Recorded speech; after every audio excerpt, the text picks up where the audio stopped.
दोस्तों आज हम पढ़ेंगे कर्णखंड काव्य। कर्णखंड काव्य के बारे में जानेंगे कि कर्णखंड काव्य कैसे लिखा जाता है और क्या आता है कर्णखंड काव्य में। इसको हम जानेंगे एकदम विस्तार पूर्वक। और एक बार अगर इस वीडियो को पूरे अंत तक देख लेते हैं तो कर्णखंड काव्य में कहीं से भी कोई दिक्कत नहीं आएगी आपको। तो देखिए, ये बाध्यता है कि किन किन ज़िलों में ये कर्णखंड काव्य आता है। देखिए, अलीगढ़, जौनपुर, बलिया, हमीरपुर, एटा जनपदों के लिए ये क्या है, निर्धारित है। इन्हीं ज़िलों में ये कर्णखंड काव्य आता है। और भी जो बाकी ज़िले हैं उनके लिए भी अदर से वीडियो बनाए जाएंगे, ठीक है। और भी जो खंड काव्य हैं उनको भी बताया जाएगा, ठीक है। तो ये बलिया, अलीगढ़, जौनपुर, हमीरपुर और एटा के लिए ये क्या है, महत्वपूर्ण है। इन्हीं जिलाओं के लड़के इसको देख सकते हैं और जानेंगे। और पेपर में यही पूछता है खंड काव्य, और कोई खंड काव्य नहीं पूछता है। तो देखिए, ये जो है कर्णखंड काव्य, ये महाभारत से लिया गया है। किससे लिया गया है? महाभारत से। और किस तरह कर्ण का जीवन कटा, कैसे व्यतीत हुआ, कैसे जन्मा और उसके जीवन काल में क्या क्या घटनाएं घटी, इसके बारे में इसमें हम लोग जानेंगे, ठीक है। तो हम चलते हैं प्रथम सर्ग की तरफ। और पूरे को पढ़ाने के बाद आप लोग को एक बार अपने मन से जो कर्णखंड काव्य आप अपने मन से बनाकर लिखना चाहते हैं उसको भी आपको बताया जा रहेगा इसी वीडियो में। आप आसानी से उसको भी याद करके सुनकर लिख सकते हैं, ठीक है। तो देखिए, प्रथम सर्ग में दिया है रंगशाला में कर्ण। क्या दिया है?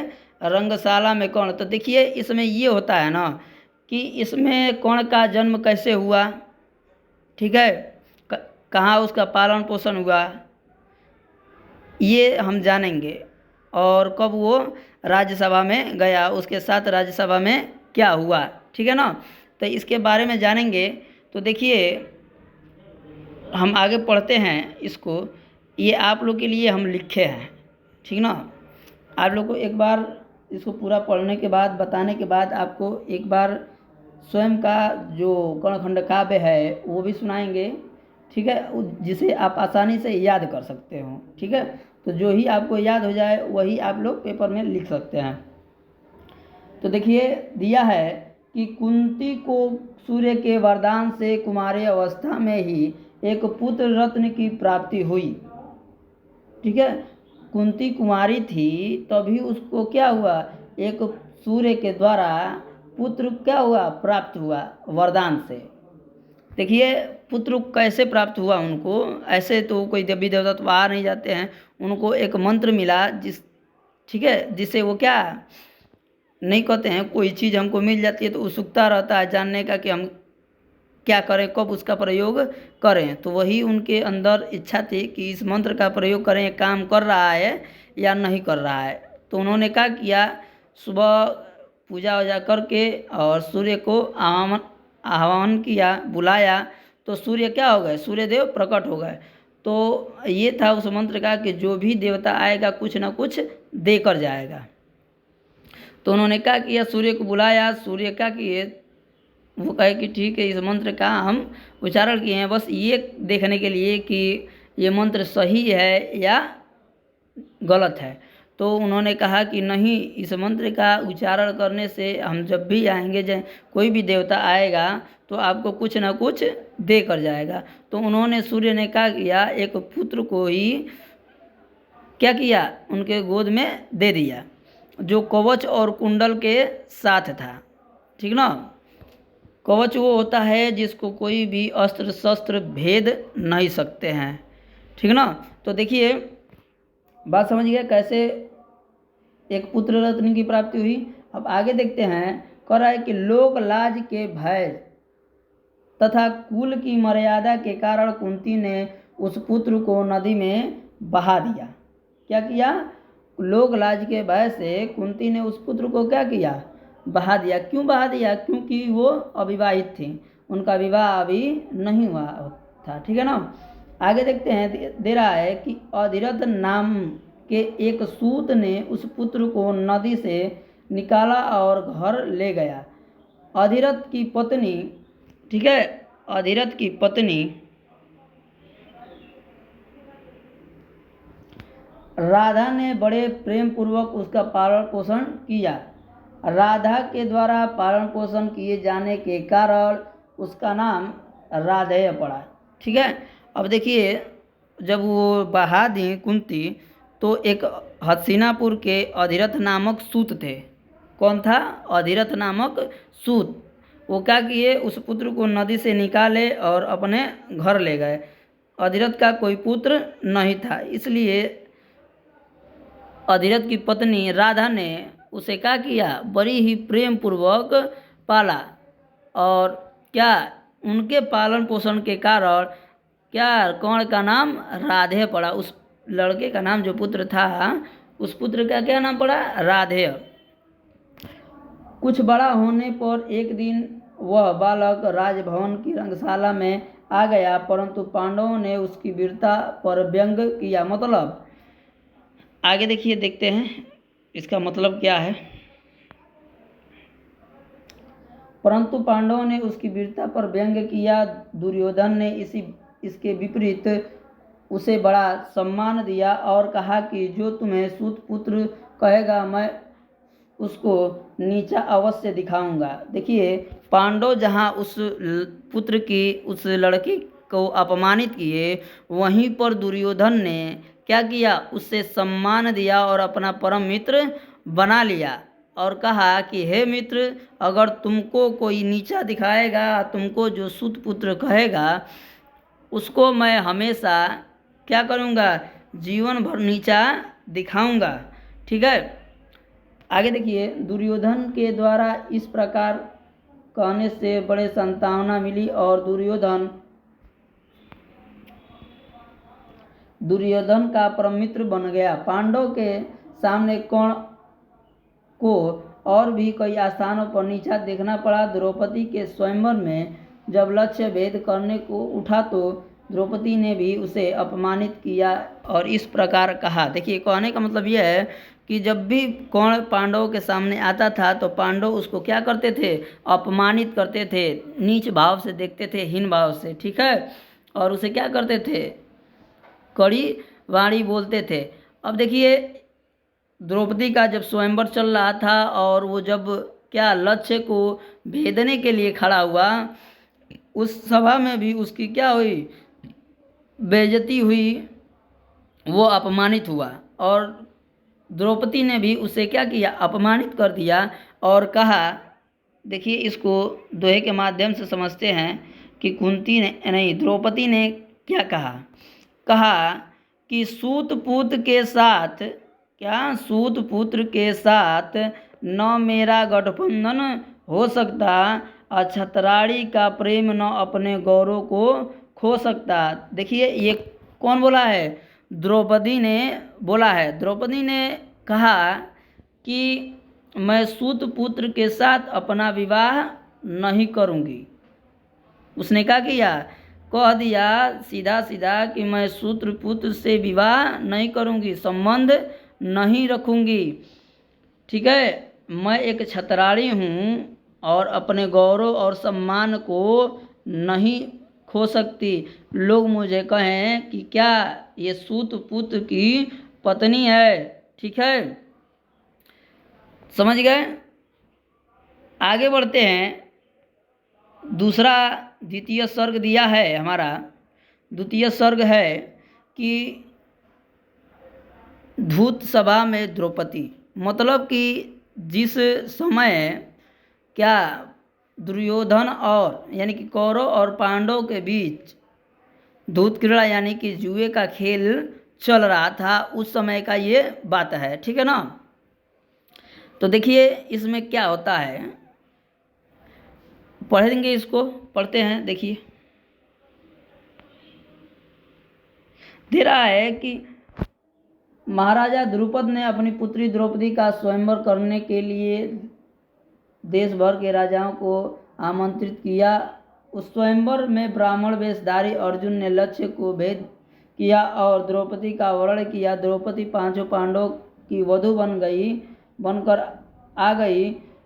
विदुर के समझाने पर युधिष्ठिर के ठीक है युधिष्ठिर को हस्तिनापुर में आधा राज्य भी प्राप्त हो गया। अब इतने बात को समझ लीजिए आप लोग, ठीक है, इतने बात को समझिएगा।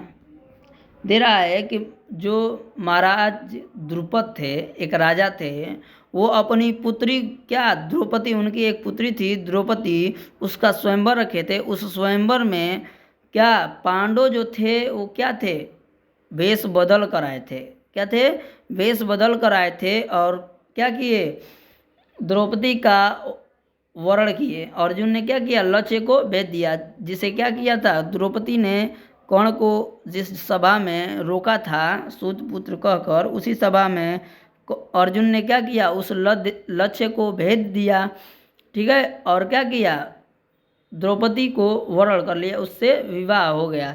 वो आई इन लोग के घर और पांचों पांडवों की पत्नी बनी।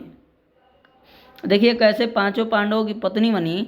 तो एक बात जान जाइए, जब वो स्वयंवर करके अपने घर लौटे तो उनकी माँ खाना बना रही थी और उसी समय उन्होंने क्या कहा कि माता हम लोग एक वस्तु लाए हैं, ठीक है।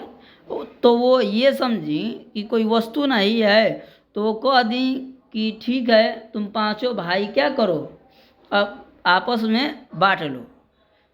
बाद में उन्होंने जब पीछे मुड़कर देखा तो कि एक स्त्री है, उन्हें बहुत पछतावा हुआ उस बात का कि हमने ये क्या कह दिया। जब माता ने कह दिया था तो वो बहुत ही आज्ञाकारी पुत्र थे। आज के जो पुत्र हैं आज्ञाकारी नहीं है, लेकिन पहले के जो पुत्र होते थे बहुत ही आज्ञाकारी। अगर माँ बाप के जुबान से कोई शब्द निकल जाता था तो वो व्यर्थ नहीं जाता था। तो उन्होंने क्या किया, सभी लोगों ने माँ का वचन रखने के लिए पांचों पांडव उनसे क्या किए, विवाह किए, ठीक है, और पांचों पांडवों की वो पत्नी बन गई। बात समझ गए। इस प्रकार वो क्या किए, सबकी पत्नी बन गई। और बाद में जब ये सब खत्म हुआ और अपने घर आए तो विदुर के समझाने पर, ठीक है, विदुर के समझाने पर युधिष्ठिर को हस्तिनापुर में आधा राजपाट मिल गया और क्या बना दिया गया, युवराज बना दिया गया, राजा बना दिया गया, ठीक है, आधे राजपाट का, ठीक है ना। आगे बढ़ते हैं। आगे दे रहा है कि कुछ समय के बाद पांडवों ने राजसूय यज्ञ किया। पांडवों का वैभव देखने के लिए दुर्योधन भी वहां आया।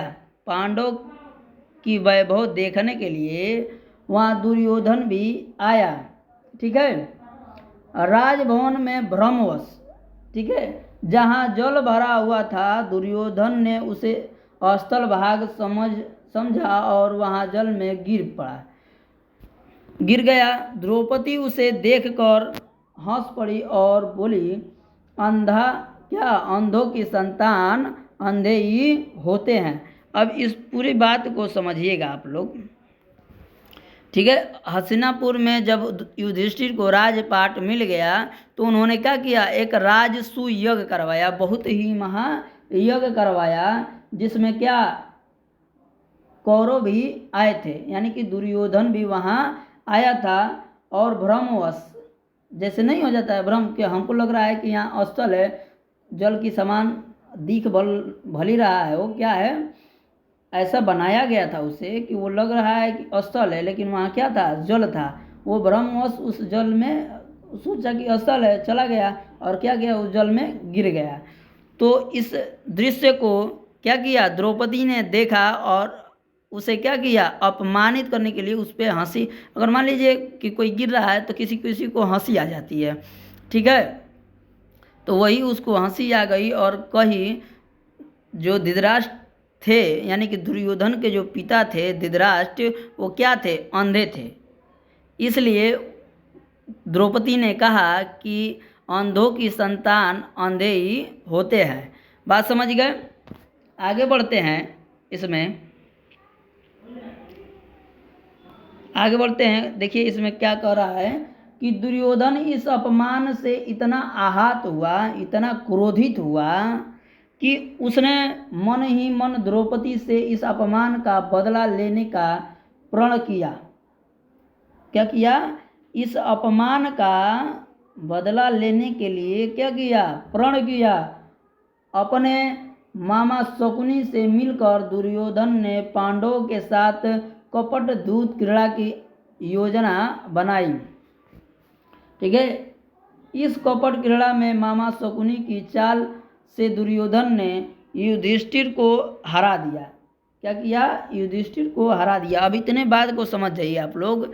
देखिए जब द्रौपदी ने अपमानित किया तो वो मन ही मन ठान लिया, उसके मन में बहुत ही ठेस पहुंचा उस बात को लेकर, और उसने मन ही मन ठान लिया कि ये जो शब्द बोली है द्रौपदी ने, उसका मैं क्या करूंगा? बदला अवश्य लूंगा। उसी गुस्से में आकर उसने क्या किया? मामा शकुनी के साथ मिलकर, उनके मामा का नाम क्या था? दुर्योधन के मामा शकुनी, अपने मामा के साथ मिलकर वो क्या किया? दूत क्रीड़ा का आयोजन करवाया, और दूत क्रीड़ा में युधिष्ठिर यानी कि पांडव अपना राजपाट सब कुछ हार गए। ठीक है, आगे बढ़ते हैं। आगे दे रहा है कि अंत में युधिष्ठिर ने द्रौपदी को भी दांव पर लगा दिया। दुर्योधन से वे द्रौपदी को भी हार बैठे। दुर्योधन की आज्ञा से दुशासन द्रौपदी को बाल पकड़कर घसीटता हुआ राज्यसभा में ले आया। कहने का मतलब यह है कि जब क्या युधिष्ठिर अपना राजपाट सब कुछ हार गए, उस समय क्या किए कि द्रौपदी को भी, अपनी पत्नी को भी दांव पर लगा दिया। ठीक है, द्रौपदी को दांव पर लगा दिया। उसके बाद द्रौपदी को भी पांडव क्या हो गए? उनको भी हार गए।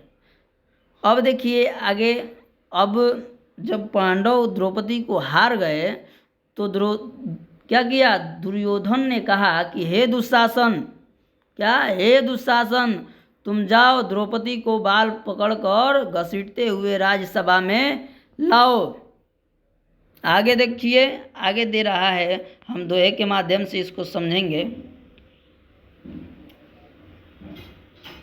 आगे दे रहा है कि द्रौपदी ने बहुत प्रार्थना की किंतु दुशासन नहीं माना। कर्ण इस अवसर का लाभ उठाते हुए दुशासन को कहा और प्रेरित किया कि हे दुशासन, क्या? हे दुशासन, रुको मत। ठीक ना? उत्साहित करते हुए कहा। किसने? कर्ण ने कहा। यही तो कर्ण से भूल हुई थी। आगे देखते हैं, दोहे के माध्यम से इसको समझते हैं। इसका दोहा दिया है कि दुशासन मत ठहर, वस्त्र हर ले कृष्णा के सारे। कर्ण क्या बोला कि दुशासन मत ठहर, वस्त्र हर ले कृष्णा के सारे, और वह पुकार ले रो रो कर, चाहे जिसे पुकारे। ठीक है, तो देखिए इस दोहे का अर्थ है कि कर्ण ने कहा कि हे दुशासन, तुम द्रौपदी के सारे वस्त्र को उतार लो। क्या? द्रौपदी के तुम सारे वस्त्र को उतार लो। वो भगवान कृष्ण को जितना भी पुकारे और जितना भी भगवान श्री कृष्ण वस्त्र को बढ़ाएं। ठीक है, बाद में कह रहा है कि वो चाहे किसी को भी पुकारे, इसको क्या करो? निर्वस्त्र कर दो, इसके शरीर पर एक भी वस्त्र मत छोड़ो। ठीक है, इस दोहे का मतलब समझ गए? देखिए आगे दे रहा है कि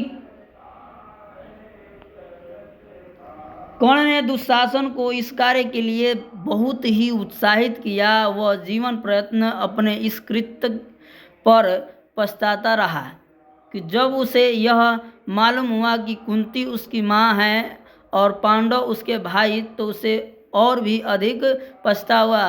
देखिए कहने का मतलब यह है कि जो क्या था? कर्ण था, वो बहुत ही अच्छा व्यक्ति था, धर्म के मार्ग पर हमेशा चलता था, लेकिन उसके जीवन में यही मान लीजिए कि कोई भी बार बार हमको सता रहा है तो कभी ना कभी हमारे मन में द्वेष पैदा हो जाएगा। तो उसी द्वेष के कारण कर्ण के मुंह से निकल गया कि तुम क्या करो, द्रौपदी को निर्वस्त्र कर दो, इसे छोड़ो मत। वो जिसे पुकारना चाहे उसे पुकार ले। बात समझ गए। अब देखिए ये दूसरा जो क्या था खंड काव्य था, द्वितीय सर्ग था, ये समाप्त हो गया। अब तीसरे सर्ग के तरफ चलते हैं। तृतीय सर्ग हमारा क्या दिया है इसको देखेंगे हम लोग, ठीक है। तृतीय सर्ग हमारा दे रहा है कि कर्ण द्वारा कवच कुंडल दान। कर्ण ने कवच और कुंडल को दान दिया था, ठीक है। कर्ण बहुत ही क्या था, पराक्रमी था, दानी था, ठीक है। वो बहुत ही क्या था, जो भी उससे कोई कुछ मांगे उसे क्या करता था, कर्ण दान में दे देता था। वो क्यों ऐसा करता था इसके बारे में हम लोग भी आगे जानेंगे। देखिए दे रहा है कि धूत क्रीड़ा में हार कर युधिष्ठिर अपने भाइयों के साथ वन में क्या भटकने लगे, वन भटकने लगे। उधर दुर्योधन ने यज्ञ किया और वह चक्रवर्ती सम्राट बन गया। कर्ण ने प्रतिज्ञा की कि जब तक मैं अर्जुन को मार नहीं दूंगा तब तक मैं किसी से पैर नहीं धुलवाऊंगा और जो मुझसे कुछ मांगेगा मैं उसे वही दूंगा। कर्ण ने इस प्रण से युधिष्ठिर अति चिंतित रहने लगे क्योंकि कर्ण के कवच कुंडल का क्या था, भय था, ठीक है ना। अब इसको हम इस बात को समझते हैं। देखिए इसमें कहा जा रहा है कि जब युधिष्ठिर सब कुछ हार गए तो उस समय क्या हुआ, वो अपने भाइयों के साथ क्या किए, वन भटकने लगे क्योंकि राजपाट से उनको अलग कर दिया गया था, क्योंकि सब कुछ वो हार गए थे।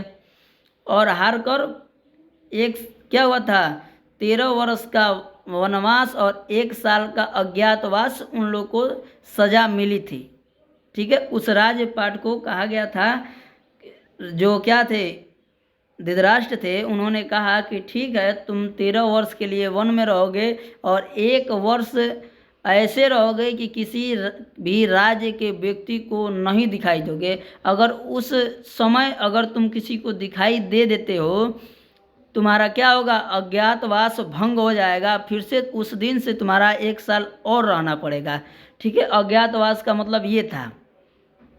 तो उन्होंने एक राज्य में जाकर अपना 1 साल अज्ञातवास पूरा किया, ठीक है ना। बात को समझिए। अब आगे देखिए क्या हो रहा है इधर हस्तिनापुर में इधर क्या जो दुर्योधन था वो राज यज्ञ किया, क्या राजसु यज्ञ किया इसने भी, और चक्रवर्ती सम्राट बन गया, राजा बन गया। उसके बाद कर्ण ने प्रतिज्ञा किया कि मैं जब तक अर्जुन को नहीं मारूंगा, जब तक मैं अर्जुन को नहीं मारूंगा तब तक अपना क्या करूंगा, पैर किसी से भी धुलवाऊंगा नहीं, ठीक है।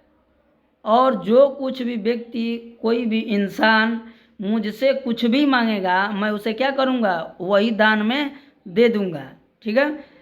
जब ये पांडवों को खबर मिली तो उसमें बड़े भाई जो युधिष्ठिर थे पांडवों के, वो चिंतित रहने लगे अर्जुन को लेकर कि क्या कर्ण ने प्रतिज्ञा किया है कि क्या अर्जुन को वो मारेगा। इसलिए युधिष्ठिर डर रहे थे क्योंकि कर्ण के पास कवच और कुंडल था, क्या था, कवच और कुंडल, जिसे कोई भी अस्त्र शस्त्र भेद नहीं सकता था, ठीक है। आगे बढ़ते हैं।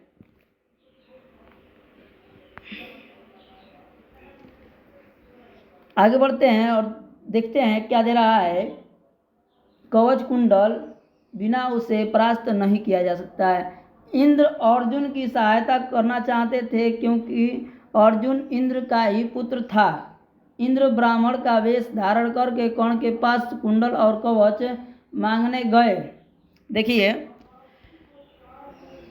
अर्जुन को लेकर केवल युधिष्ठिर ही नहीं, इंद्र भी क्या थे, व्याकुल थे कि कौन मार सकता है। इसलिए क्योंकि जो अर्जुन था वो इंद्र का ही पुत्र था, इसके कारण उन्होंने क्या किया, कि सोचा कि क्यों न कर्ण से कवच और कुंडल मांग लिया जाए, ठीक ना। तो उन्होंने क्या किया कि भेष बदल कर क्या किए, कर्ण के पास चले गए और वहाँ कवच कुंडल मांगे, ठीक है। आगे देखते हैं, आगे दे रहा है, कर्ण ने सूर्य के बताने पर इंद्र को पहचान तो लिया, ठीक है। देखिए कर्ण को पहले से ही पता था कि क्या इंद्र भगवान आएंगे और हमसे कवच और कुंडल मांगेंगे, क्योंकि वो सूर्य का पुत्र था और सूर्य देव क्या उसको सोते समय ही बता दिए थे कि कल क्या इंद्र तुम्हारे पास आएंगे भेष बदल कर तुमसे कवच और कुंडल मांगने के लिए, तुम देना मत, ठीक है। तो उसने क्या किया, फिर भी सब कुछ जानते हुए भी उसने क्या किया, कवच और कुंडल अपना उतार कर क्या दे दिया, इंद्र को दान में दे दिया, ठीक है। क्योंकि उसने क्या किया था, प्रण किया था, और क्या था, कौन प्रणवीर था, प्रणवीर था कि जो भी वो प्रण करता था, जो भी वो ठानता था वो करता था, जितना कहे उतना करता था, ठीक है। आगे बढ़ते हैं, लिया किंतु फिर भी प्रतिज्ञा के अनुसार कुंडल और कवच इंद्र को दे दिया। क्या किया, कवच और कुंडल इंद्र को दे दिया, ठीक है। अब बात को समझिएगा, इस तीसरे सर्ग में इतना ही था कि कवच कुंडल जब देकर गए उस समय इंद्र ने भी उसके बदले एक क्या दिया था, अस्त्र दिया था, जिसका नाम था क्या, ब्रह्मास्त्र। क्या था, ब्रह्मास्त्र। वो भी क्या था, अचूक था, जिसे क्या हो सकता था, अर्जुन को मारा जा सकता था, ठीक है। अब इस वीडियो में इतना ही। अगर आप लोग को वीडियो पसंद आए हो तो वीडियो को लाइक करें, शेयर करें, और अगर चैनल पे नए हैं तो चैनल को क्या करें, सब्सक्राइब करें। धन्यवाद, मिलते हैं नेक्स्ट वीडियो में। और क्या कैसे प्रश्न पूछे जाते हैं, क्या करने को आता है, सारी चीज़ अगले वीडियो में बताया जाएगा, ठीक है ना। धन्यवाद।